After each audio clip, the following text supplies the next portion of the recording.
salamat sa Panginoon. Muli po mga minaman mga kababayan. Sa inyo pong lahat, magandang gabi po. Narito na naman po kami upang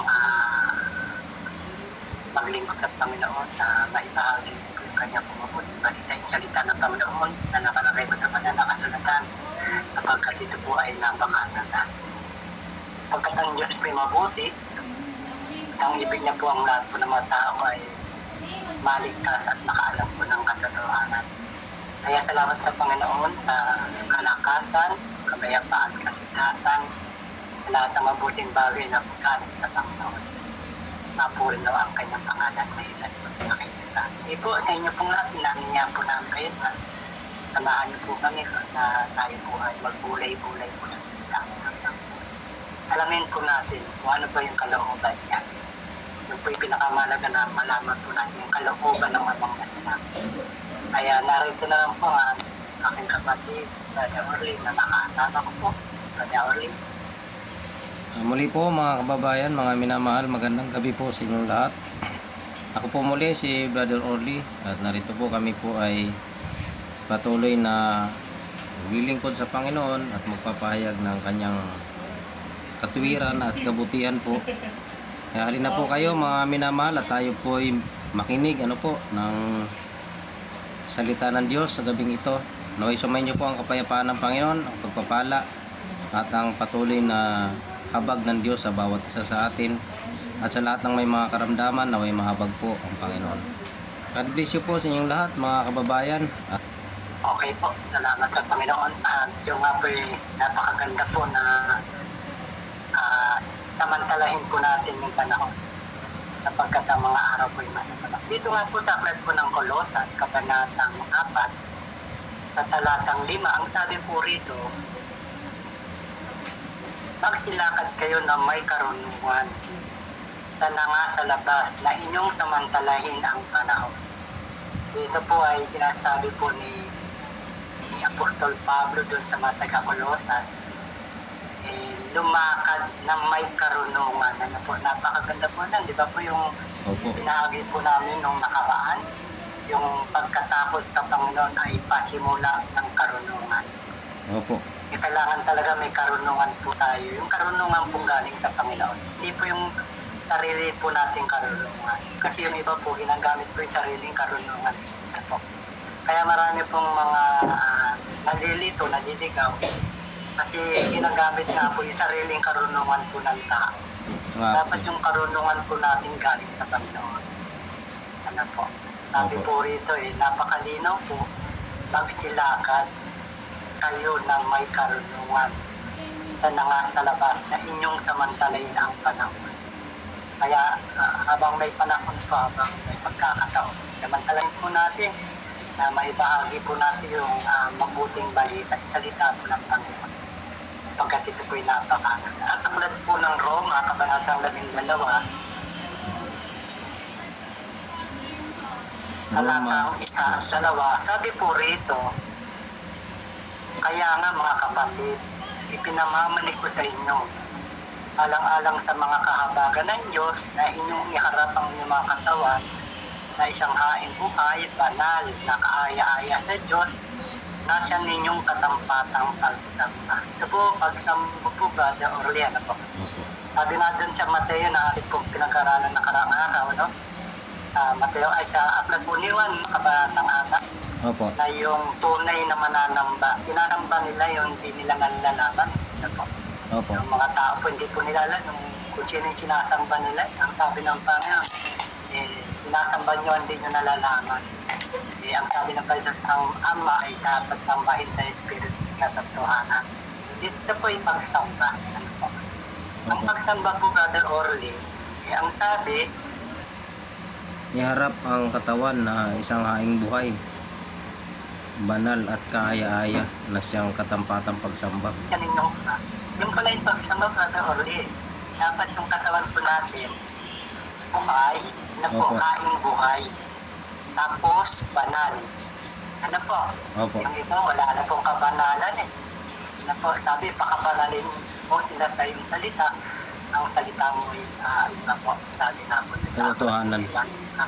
Katotohanan.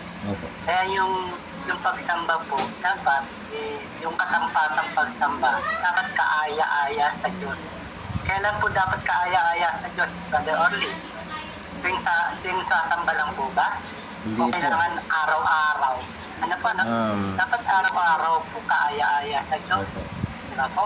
Haing Dapat buhay, Brad. Araw-araw. Isang haing araw-araw, buhay. diba po? Ah, Kasi yung pagsunod po sa utos ng Diyos, hindi naman tuwing araw lang po ng pagsambay.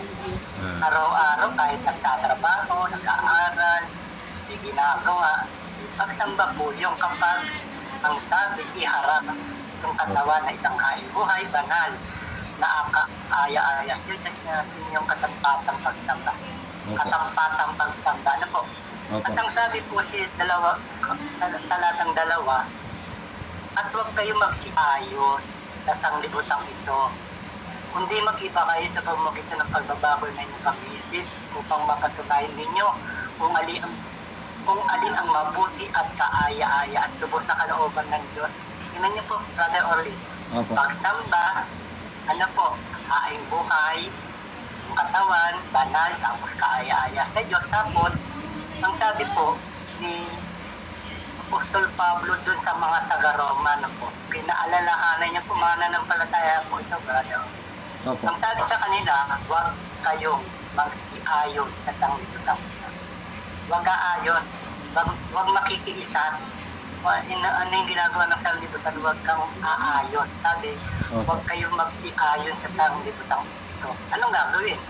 Kundi mag-iba kayo sa pamamagitan ng pagbabago ng inyong pag-iisip. Pag-iiba po ng alin? Pagbabago ng pag-iisip. Iiba yung isip mo. Huwag kang aayon sa sanglibutan ito. Ano po mangyayari upang mapatunayan ninyo? Para mapatunayan, Brother Oli, kung alin ang mabuti at kaaya-aya at lubos na kalooban ng Diyos. Yan po, napakaganda po niya, Brother Oli. Para malaman po natin yung mabuti. Ang sabi, huwag kayo magsiayon sa sanglibutan ito. Brother Oli, kayo po. Ano po masasabi niya? Yun nga po mga kapatid, ayun nga po sa binasa ng ating kapatid na tayo po ng mga alagad ng Panginoon Jesucristo ay pinapaalalahanan ni Apostol Pablo na tayo'y lumakad na may karunungan. Ano po? Tayo'y lumakad na may karunungan. At dito naman sa Roma sa 12:1 ay kaya nga mga kapatid, ipinamamani ko sa inyo na alang-alang sa mga kahabagan ng Diyos na inyong iharap ang inyong mga katawan na isang haing buhay, banal na kaaya-aya sa Diyos, na siya ninyong katampatang pagsamba. Kaya nga po, ito po ay talaga pong ang pagsamba sa Diyos po ay sa pamamagitan po ng pagtatapat sa katotohanan. Ano po? Kasi kung ang buhay natin sumasamba tayo sa Diyos, tayo nagpapagaba na lang pagkapapasok sa simbahan, tayo lumalakad lang ng maayos pagka nasa loob ng simbahan, pero pag wala na po tayo doon, iba na po ang kinikilos. Ano po? So hindi po yun yung tunay na pagsamba. Ano po mga kapatid, mga kababayan, hindi po sa simbahan lang dapat tayo magpakitang banal, kundi sa lahat ng ating ginagawa sa araw-araw. Kasi yung ginagawa po natin na banal at kaaya-aya ang ating ginagawa sa araw-araw, ay yan po ay katampatang pagsamba. So hindi lamang po sa tuwing araw ng linggo po pala ang pagsamba, mga kababayan, mga minamahal, kundi dapat po minuminuto araw-araw. Na ang sabi rito sa talatang 2, at huwag kayong magsiayon sa sanglibutang ito, kundi mag-iba kayo sa pamamagitan ng pagbabago ng inyong pag-iisip upang mapatunayan ninyo kung alin ang mabuti at kaaya-aya at lubos na kalooban ng Diyos. So, iba po kasi talaga ang gawain ng sanlibutan kaysa po talaga sa sanlibutan, mga kababayan. Hiwalay po talaga sa Diyos Kaya nga dito ay tayo tinuturuan na mag-iba tayo. Ano po? At huwag tayong makiayon sa gawa ng sanlibutan. Ano po? Na tayo ay mag-iba ng pag-iisip. So, dito po ay ito po yung talagang turo sa atin mga kababayan. Gaya po nga po ng gawain ng mundo na mayroon silang mga piyestahan, ano po, may inuman, kasiyahan, kung ano-anong mga kasiyahan, ano po, piyesta ni Santo Niño, piyesta ni ganyan. So kung tayo po ay mga na kay Kristo na, dapat iba na po yung ating buhay, ano po. Kasi nga po, ayaw po ng Diyos na tayo po ay makiayon pa sa sanlibutan, ano po. Ito pong aming ibinabahagi sa inyo mga kapatid ay salita ng ating Panginoon, ano po, na tayo ay magpatuloy sa kabanalan, sa katwiran at sa katotohanan, ano po. Sapagkat tayo po mga kapatid ay ang sabi, huwag tayong magsiibig sa sanlibutan, ano po. Kasi ang umiibig sa sanlibutan ay hindi po sa Diyos, ano po mga kapatid. Kasi ang sabi po rito sa Juan, ano po, na ibigin po natin ang Diyos sa pamamagitan ng paglakad sa katotohanan, ano po, paglakad sa ayon sa kanyang nais, ano po. Sapagkat nalalapit na nga po ang pagdating ng ating Panginoon Kristo. At tayo po nawa ay patuloy na ingatan ng Diyos at gabayan sa ating pamumuhay, ano po. Basahin po natin mga kapatid dito sa Unang Juan, ano po, Unang Juan 2 talatang 15, ano po. 2 talatang 15 po ng Unang Juan, ano po. Simulan na po natin sa talatang 14. Kayo'y aking sinulatan, mga ama, sapagkat inyong nakikilala yaong buhat pa ng pasimula ay siya na. Kayo'y aking sinulatan, mga binata, sapagkat kayo'y malalakas at ang salita ng Diyos ay nananahan sa inyo at inyong dinaig ang masama. Huwag ninyong ibigin ang sanglibutan ni ang mga bagay na nasa sanglibutan. Kung ang sino man ay umiibig sa sanglibutan ay wala sa kanya ang pag-ibig ng Ama. So ito nga po mga kapatid na ang sabi doon sa Roma na binasa nating kapatid na huwag tayong magsiayon sa sanglibutang ito. Bakit po? Kasi nga po, ang sabi rito sa talatang 15, ano po, huwag ninyong ibigin ang sanglibutan ni ang mga bagay na nasa sanglibutan. Kung ang sino man ay umiibig sa sanlibutan ay wala sa kanya ang pag-ibig ng Ama. So yun po bang wala sa kanya ang pag-ibig ng Ama, yun po ba'y ligtas mga kababayan? Hindi po. Kasi pag wala sa kanya ang Ama, ang sabi ng Panginoon Kristo din po doon sa Juan, ang sabi niya na kung ako'y inyong iniibig, kung tayo ay umiibig sa Diyos, ay iingatan natin ang kanyang mga utos, mga kababayan. Kaya nga tayo ay huwag daw nating ayunan ang takbo ng sanglibutang ito. Tayo mag-iba sa pamamagitan ng ating pag-iisip. At tayo huwag magsiayon sa sanglibutang ito, sapagkat ang umiibig sa sanglibutang ito ay wala sa kanya ang pag-ibig ng Ama. Ano po? Kaya tayo po ay inuutusan ng Panginoon Kristo na kung tayo'y umiibig sa Diyos, ganito po ang kanyang sinasabi sa Kapitulo 14 ng Ebanghelyo ni Juan, ano po, sa talatang 15. Ganito po ang sinasabi: kung ako'y inyong iniibig, ay tutuparin ninyo ang aking mga utos. At ako'y dadalangin sa Ama, at kayo bibigyan niya ng ibang mga aliw upang siyang suma sa inyo magpakailanman. Ayan. Huwag nating ibigin ang sanglibutan, ay ang mga bagay sa sanglibutan, sapagkat ang sino mang umiibig sa sanglibutan ay wala sa kanya ang pag-ibig ng Ama. Ano po ang dapat nating gawin, mga minamahal? Ang ibigin natin ay ang ating Ama, ang ating Diyos at ang ating Panginoon Kristo. Nang sabi niya, kung ako inyong iniibig, ay tutuparin ninyo ang aking mga utos. Yan po mga kapatid ang aking may babahagi mo. Ano po? At Opo, yun na napakaganda nga po yung binasa niya po sa unang 1, kabanatang 2, talatang 15. Ang sabi po rito, huwag niyong ibigin ang sanglibutan, yung mga bagay na nasa sanglibutan. Kung at sino man ay umiibig sa sanglibutan ay wala sa kanya ang pag-ibig ng anak. Ano po ba yung huwag niyong ibigin ang sanglibutan, ang mga bagay na nasa sanglibutan? Ano po ba yung Brother Orly? Ano po? ano po? Talatang 16. Sige po. Sapagkat ang lahat na nangasa sanglibutan, ito po, Opo.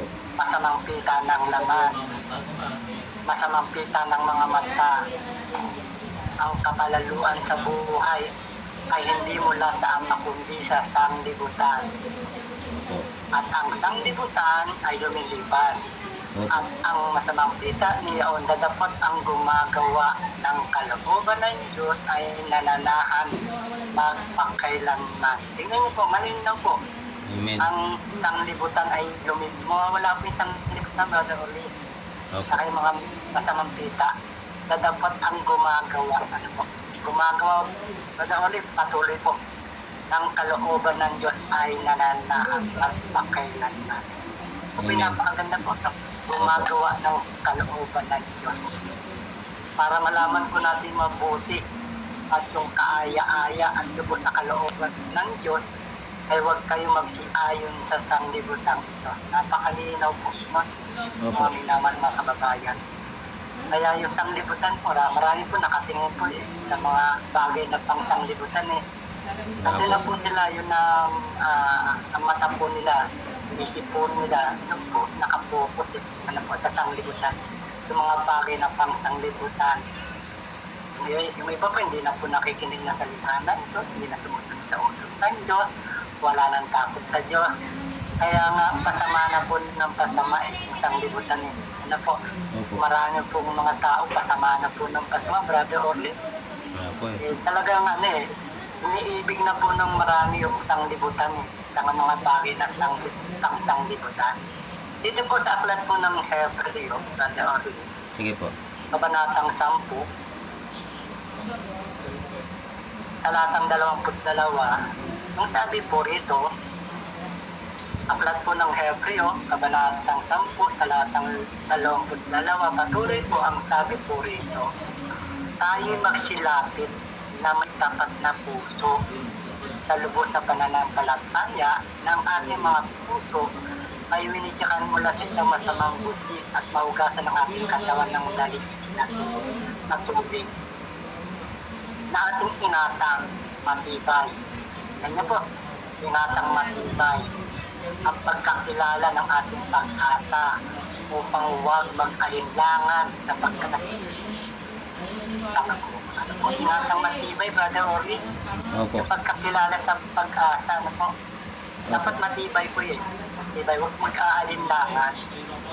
Ang sabi, talatang 24, at tayong mga tinginan upang tayong mga gudyok sa pag-ibigan at mabubuting gawa. Tingnan niyo po, mag-udyokan saan? Sa pag-ibigan at mabubuting gawa. Huwag natin pabayaan ang ating pagkakatipo na gaya ng ugali ng iba, kundi mag-aralan sa isa't isa, lalo na kung inyo namamalat na nalalapit ng araw. Tingnan niyo po, Brother Orlena. Opo. Huwag pabayaan yung pagkakatipon. Anong gagawin sa pagkakatipon? Mga aralan sa isa't isa. Ano po?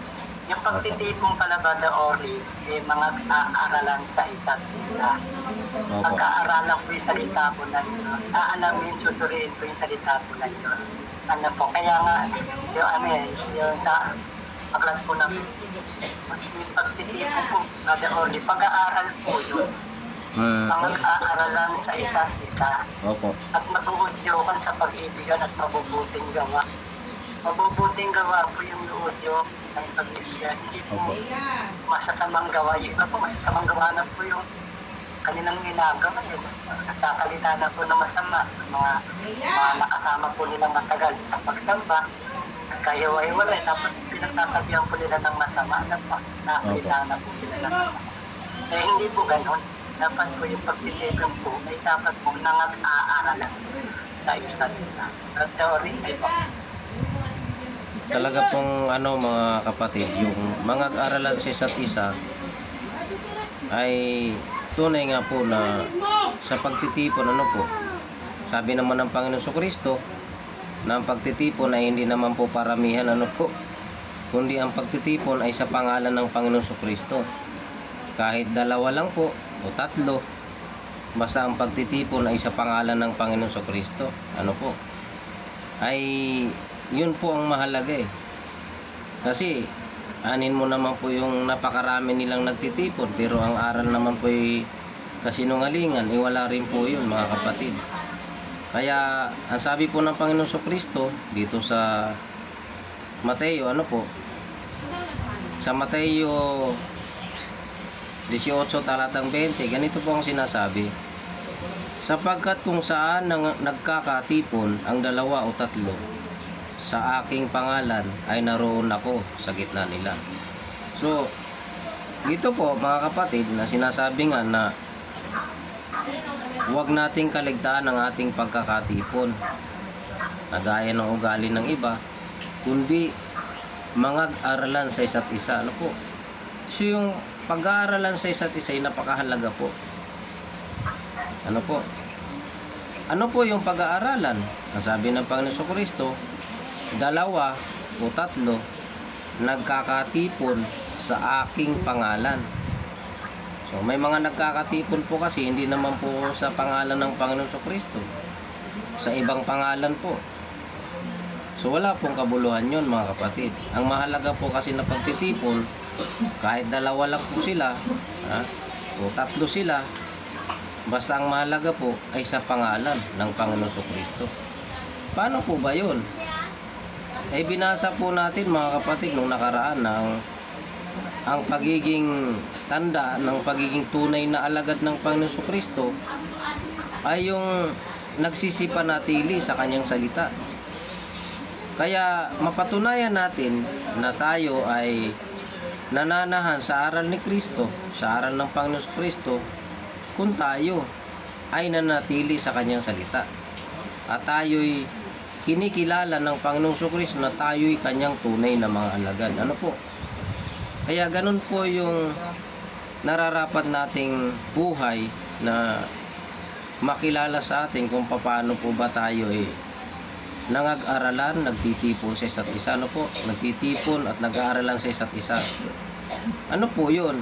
Tayo'y tinuturuan na huwag nang makiayon sa takbo ng sanlibutan ito. Mag-iba tayo ng pag-iisip. At ating iharap ang ating mga katawan na isang haing buhay, banal at kaaya-aya sa Diyos, na siya nating katampatang pagsamba. Yan po mga minamahalang katotohanan Kaya dyan po sa mga iba na nagtuturo ng kamalian,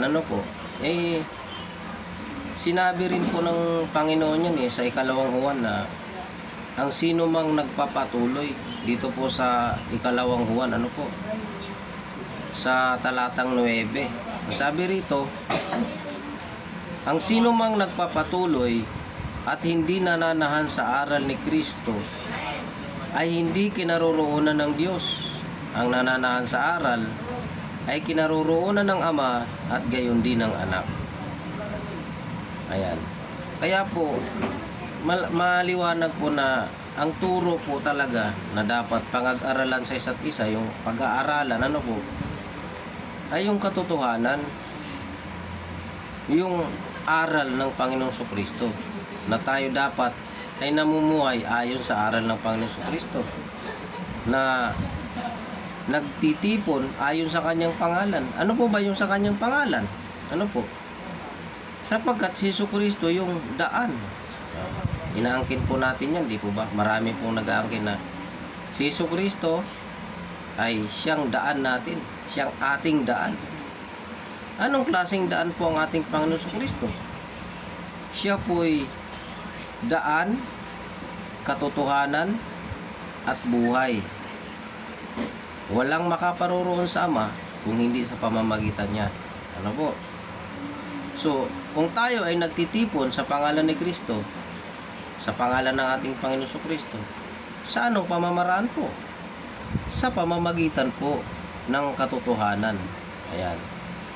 Pag nagtitipon po ayon sa katotohanan, ay ang ating pagtitipon ay ayon sa pangalan ng ating Panginoon Kristo.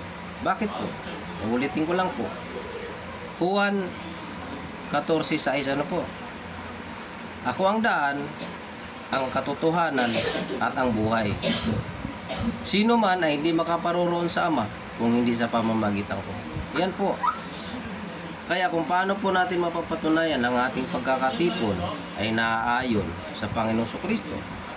Ang ating mga lakad sa araw-araw, ang ating ginagawa, ano po? Pati yung ating buhay sa pamumuhay sa araw-araw, paano po natin mapapatunayan na tayo ay hindi umaayon sa sanglibutan, kundi ang ating lakad ay ayon sa Panginoon Kristo? Ay sa pananahan po sa katotohanan. Ano po ba yung isang katotohanan, mga kapatid? Basahin po natin dito sa Juan 17, ano po? Talatang 17. Ganito po ang sinasabi. Ano po? Ito nga po ay binabasa ng iba na ginagamit nilang tatak sa kanilang sinasabi. Pero yung aral naman po nila ay laban kay Kristo. Ano po? Ito po yung sabi ng Panginoon. Pakabanalin mo sila sa katotohanan.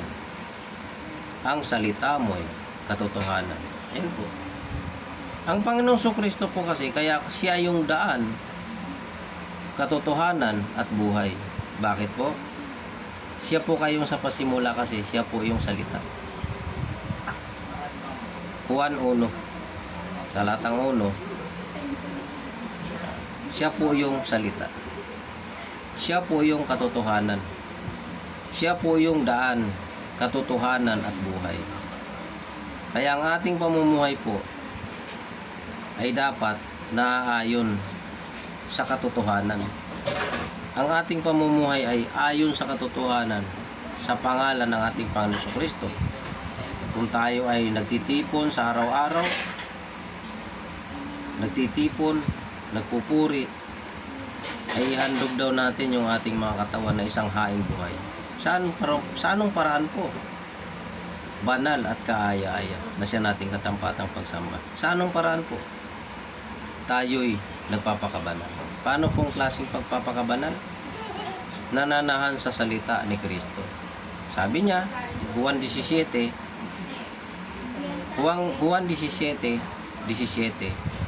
pakabanalin mo sila sa katotohanan. Ang salita mo ay katotohanan. Ano po? Kaya tayo ay nararapat na sa araw-araw ay mamuhay ayon sa katuwiran ng Diyos. Ang ating paglakad sa araw-araw ay ang sabi, banal at kaaya-aya sa Diyos. Yun yung ating katampatang pagsamba. Ano po? Oo nga po, yun po, napakaganda nga po na Brother Oli, na dapat po talaga yung nagkakatipon, ano po, yung 2 o 3 na titipon sa pangalan namin, Peso Kristo, ay naroon siya sa kalagitnaan. Yung po yung nag-aaralan, Brother Oli, ano po. Opo.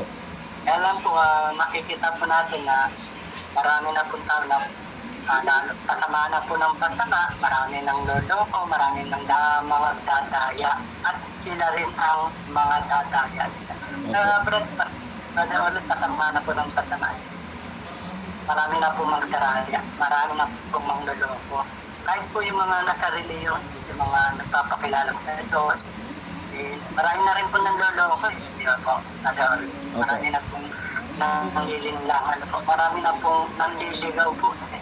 Kasi nakalagay na po yan.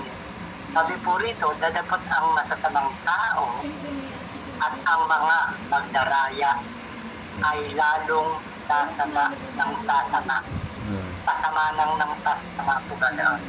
Ang sabi po rito, dadapat ang masasamang tao at mga magdaraya ay lalong sasama ng sasama. Pasama na ng pasama na mga dadaya at sila rin ang mga dadaya. Dadapwat, sabi po ni Pablo, Apostol Pablo kay Timoteo, dapat manatili ka sa mga bagay na iyong pinag-aralan. Manatili po, Brother Oli. Opo. sa mga bagay na iyong pinag-aralan at sa pinagkaroonan mo ng katunayan, yamang nalalaman mo kung kanino mo natutuhan. Ano po? Opo. At mula sa pagkasanggol, po, Brother Oli, Opo. ay yung nalalaman ang mga banal na kasulatan na makapagpadulong sa iyo sa ikaliligtas sa pamamagitan ng pananampalataya kay Kristo Jesus. Brother Oli, mula sa pagkasanggol, alam nga na po yung banal na kasulatan ni Timoteo. Ano po? Kaya dapat po yung banal na kasulatan po, yun po yung magpapadulong. Opo. Pasimula ng yung pagkatakot sa Panginoon ay pasimula ng karunungan. Opo. Yung banal na kasulatan po makapagpapadulong po yan. Kaya manatili, ang sabi po, Brother Oli, na dapat manatili ka sa mga bagay na iyong pinag-aralan. Hindi po sinabing kalimutan, hindi po sinabing ibahin. Ang sabi po, manatili sa mga bagay na iyong pinag-aralan. Kaya dapat dun sa mga napag-aralan, pinapakinggan, yung mga napag-aralan na mga aral, dapat manatili po ito. Huwag po pabago-bago. Opo. Huwag pa iba-iba ng aral. Opo. Kaya yan yung pinapakalaga po Kahit po yung marami po na talaga po na nang loloko na lang po, nang dataya, hindi naman po kaligtasan, kundi pera na lang po yung hinahangad po ng iba kung paano sila Kumita. umulan, paano sila yayaman, paano dadami yung kanilang mga pera. Marami pong ganyan yan. Nakikita naman po natin yan. Nga po Ano po, Brother Ali. Kaya dapat po sabi talaga pong huwag kayong padaya. Ano po. Sabi nga dun sa aklat po ng Korinto po po yun, kabanatang 15 po ba yun, talatang 33. Tama po ba ako? Ano pong salita, Brad? Unang Korinto po. Unang Korinto 15. 15. Apo, 15:33 po ng unang Korinto. Sabi po rito, Brother Orly, Sige po. huwag kayong padaya. Ang masasamang kasama ay sumisira ng magagandang ugali. Ano po? Okay. Ito po ay pinaalalahanan po dun sa mga taga-Korinto. Sabi po sa kanila na mananampalataya, huwag kayong padaya. Bakit po? Ang masasamang kasama ay sumisira. Ano yung sisira yung magagandang ugali. Kaya kung sino yung kasama mo masama magsalita, pero nagpapakilala silang sa Diyos, pero kapag nagsalita yung masama, sumisira na magagandang ugali. Ang sabi po rito, huwag kayong pataya. Ano po? Opo. Kaya marami po rito sa banal na kasulatan na paalala na huwag pong magpapadaya. Ano po? Marami na po nadadaya Yung tao po pasama na po ng pasama. Opo. Maraming nanloloko, maraming nagdadaya. At dito nga huwag kayong padaya. Ang masasamang kasama ay sumisira na magagandang ugali. Brother, kayo po. Opo. Yun nga po, Brad, ang sinasabi na yung binasa natin kanina sa Timoteo po yun, ano? Na ang sabi doon na yung nalalaman na mula pagkasanggol, yung nalalaman ang mga banal na kasulatan na makapagpapadunong sa iyo sa ikaliligtas. Yung karunungan po na mula sa banal na kasulatan ay makapagliligtas. Pero yung karunungan po ng ibang tao na ginagamit para makipagdaldalan, makipagdebate, hindi po yun ayon sa banal na kasulatan. Ano po? Kasi karamihan po sa kanila nagpapasikatan na lang, nagpapagalingan ng pamimiluso po. Ano po? Nagpapagalingan ng kanilang presentasyon sa kanilang mga sinasabi. Pero yung sinasabi ni Apostol Pablo kay Timoteo na yung mula pagkasanggol ay yung nalalaman ang mga banal na kasulatan na makapagpapadunong sa iyo. Saan? Sa pakikipagdebate?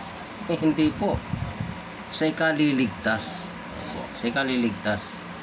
Hindi po sa pagpapasikat, sa pagalingan ng pakikipagdaldalan at pakikipagdebate. Wala pong kabuluhan yun, mga kababayan. Mga talata nating binasa kanina ay nararapat nga po na ang sabi, huwag tayong magsiayon sa sanlibutan ito. Sapagkat ang sabi, ang sino mang umiibig sa sanlibutan ito ay wala sa kanya ang pag-ibig ng Ama. Ano po? Kaya sinabi rin po ni Apostol Pablo na ang mga banal na kasulatan ay makapagpapadunong sa iyo sa ikaliligtas. Sa ikaliligtas. Ay sino po ba yung mga dumudunong sa ikaliligtas? Yun po bang mga nagpapalalo? Ay hindi po eh. Kasi ang turo ng banal na kasulatan para sa mga alagad ng Panginoong Kristo, nandun po yung kapakumbabaan o pagpapakumbaba. Ano po? Kaya nga ang sabi dito mga kapatid, dito po sa Pilipos 1 talatang 27, ang inyo lamang pamumuhay ay maging karapat-dapat sa Ebanghelyo ni Kristo, upang maging ako ay dumating at kayo'y makita o wala man sa harap ninyo ay mabalitaan ko na ang inyong kalagayan, na kayo'y matitibay sa isang espiritu, na kayo'y mga kaisa ng kaluluwa na nangagsisikap sa pananampalataya sa Ebanghelyo. Yung pamumuhay pa pala na nararapat sa Ebanghelyo ay yung nagtumibay sa isang espiritu. Hindi po sa iba't ibang espiritu, kanya-kanyang pasikatan, pagalingan, ano po, kundi sa isang espiritu. At mga kaisa ng kaluluwa na nangagsisikap sa pananampalataya sa Ebanghelyo. Yun po pala, mga kapatid, yung nangagsisikap sa pananampalataya sa Ebanghelyo. Ano po yun? Mga kaisa ng kaluluwa. Kaya nga, pag nagkakatipon ang sabi, nagkakatipon sa aking pangalan, ay naroon ako sa gitna. So, ang Panginoong Kristo ay nasa gitna ng mga nagkakatipon. Ang pagtitipon nila ay ayon sa kanyang pangalan, ayon sa kanyang